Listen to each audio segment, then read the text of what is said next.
Hello दोस्त, मैं अपने YouTube चैनल के माध्यम से एक बार फिर से बताना चाह रहा हूँ कि जब दो समांतर रेखाओं को तीसरी एक प्रतिच्छेदी रेखा जब क्रॉस करती है तो कौन कौन सी स्थितियाँ आती है। जब दो समांतर रेखा को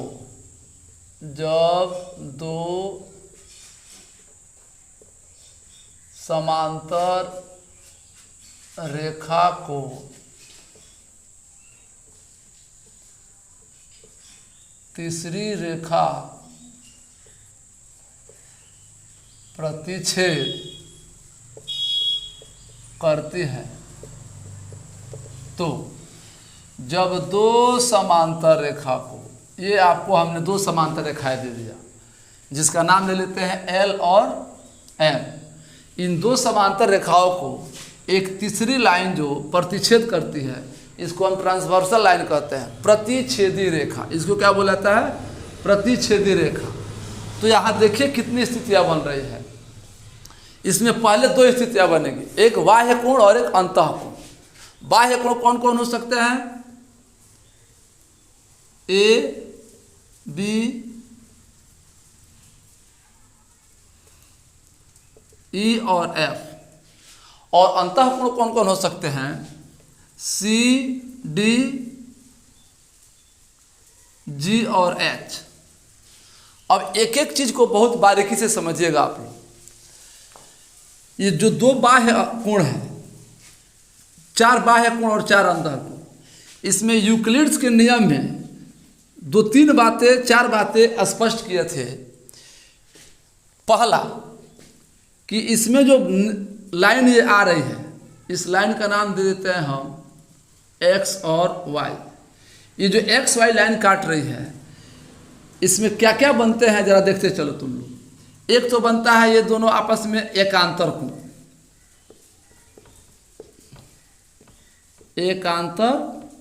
कोण, हम एक एक करके फिर आपको बारीकी से समझा रहे हैं।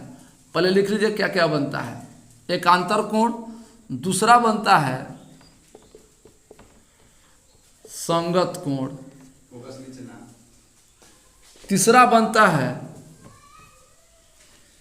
एक ही ओर के अंतः कोण, एक ही ओर के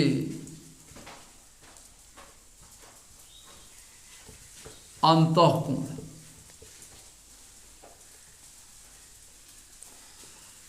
चौथा स्थिति बनता है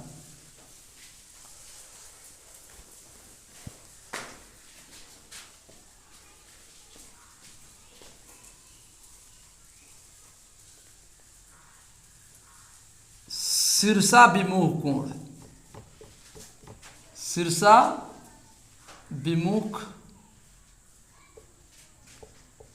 कोण। पांचवा स्थिति बनता है, ये नीचे हो रहा है, पांचवा स्थिति बन रहा है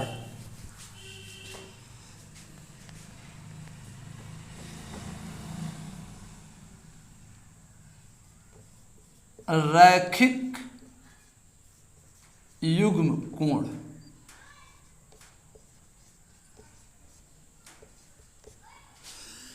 अब एक एक करके हम समझाते रहेंगे।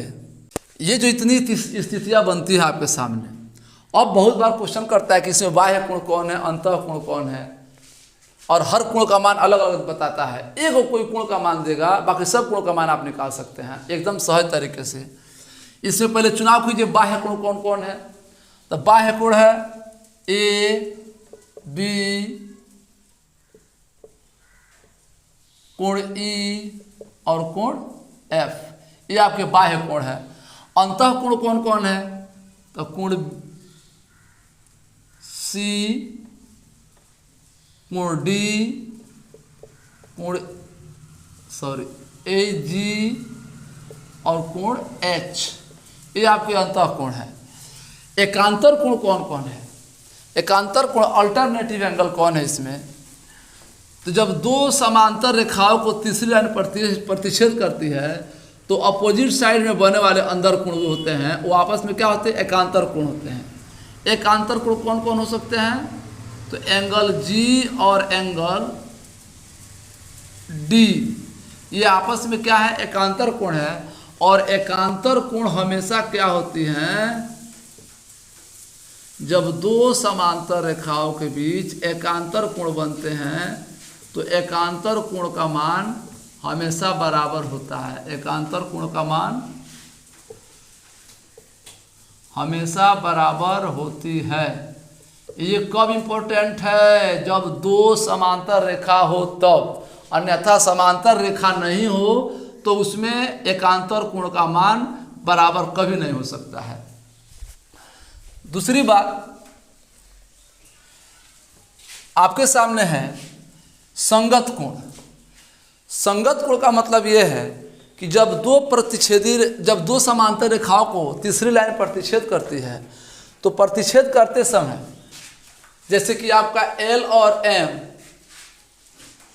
ये प्रतिच्छेदी रेखा है, ये समांतर रेखा है, इसके ऊपर बनने वाले कोण अर्थात L के ऊपर जो कोण बन रहे हैं, M के भी जो ऊपर बनेंगे वो आपके हो जाएंगे संगत कोण, या L के जो नीचे बनने वाले कोण है उसी प्रकार M के नीचे बनने वाले कोण आपस में क्या होते हैं, संगत होते हैं। और संगत कोण हमेशा बराबर होते हैं। संगत कोण कौन कौन है, कोण A का संगत कोण हो जाएगा, कोण A का संगत कोण H, और H का संगत कोण A, और H का संगत कोण A। D का संगत कोण एक युग्म में हो गया। दूसरा कोण D का संगत कोण F, उसी प्रकार F का संगत कोण D। कोण C का एक दूसरा युग्म हो गया। तीसरा युग्म है एंगल C का संगत कोण E हो जाएगा,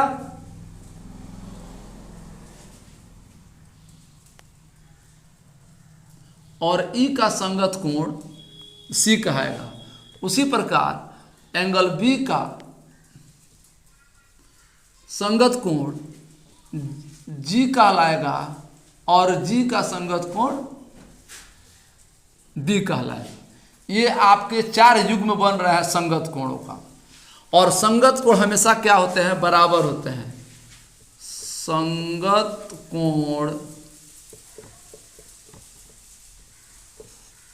हमेशा बराबर होते हैं। ये तभी हो सकता है जब दो समांतर लाइन हो तब, अन्यथा नहीं संभव है।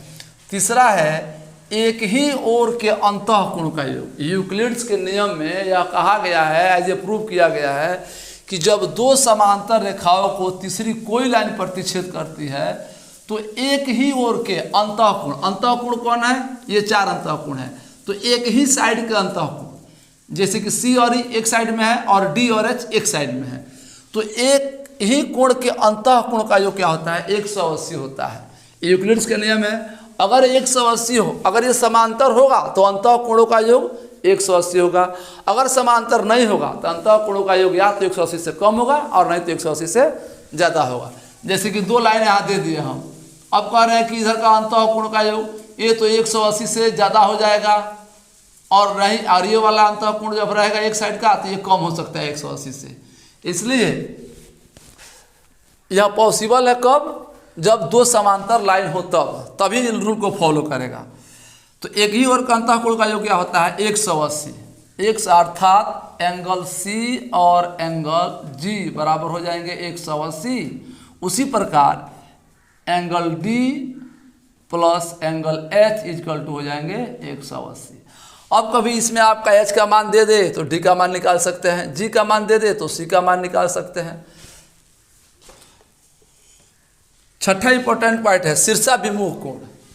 शीर्षाभिमुख कोण कहाँ बनते हैं, जब दो सीधी लाइन एक दूसरे को प्रतिच्छेद करती है किसी पॉइंट पे, तो आपस में आमने सामने वाले बनने हुए कोण को क्या बोलते हैं हम लोग, शीर्षाभिमुख कोण बोलते हैं।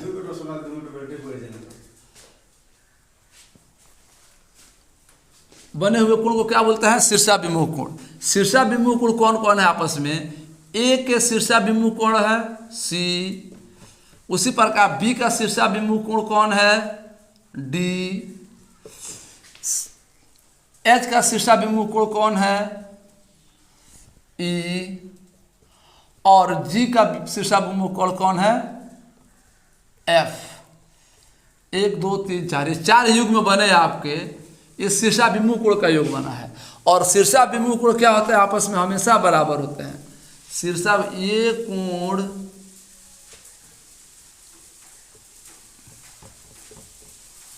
आपस में बराबर होते हैं, बराबर होते हैं। तीसरा है आपका रैखिक युग्म कोण। रैखिक युग्म कोण का आप बहुत पहले जानते होंगे, जब एक लाइन है उस पर कोण बनता है तो एक साइड में जितने भी कोण बने उसमें से घटाने पर ये दोनों साइड मिलकर के 180 डिग्री का कोण बनता है। 180 डिग्री का कोण जैसे इस प्रकार, अगर यह 60 डिग्री का कोण बना तो इधर क्या बनेगा, 120। इसको बोलते हैं शीर्षाभिमुख कोण। एक लाइन पे अगर कोई कोण बनता है तो एक साइड में अगर 60 डिग्री बनेगा तो दूसरी साइड में बनेगा 120 डिग्री। अर्थात शीर्षा रैखिक युग्म कोण का योग हमेशा क्या होता है, 180 डिग्री होता है। तो अगर हम लाइन एल पर देख रहे हैं तो ए बी आपस में रैखिक युग्म है, तो फिर इस लाइन पे आपका बी सी भी आपस में रैखिक युग्म है, फिर ए डी भी आपस में रैखिक युग्म है, तो डी सी भी आपस में रैखिक युग्म है। तो रैखिक युग्म,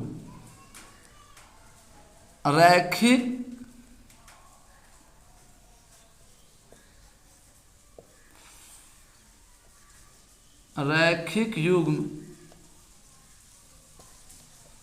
कोण का योग 180 डिग्री होता है। मुझे उम्मीद है कि आप लोग कुछ समझ में आया होगा। अगर विशेष जानकारी लेना है तो अगले वीडियो में हम आपको फिर से एक बार समझाएंगे।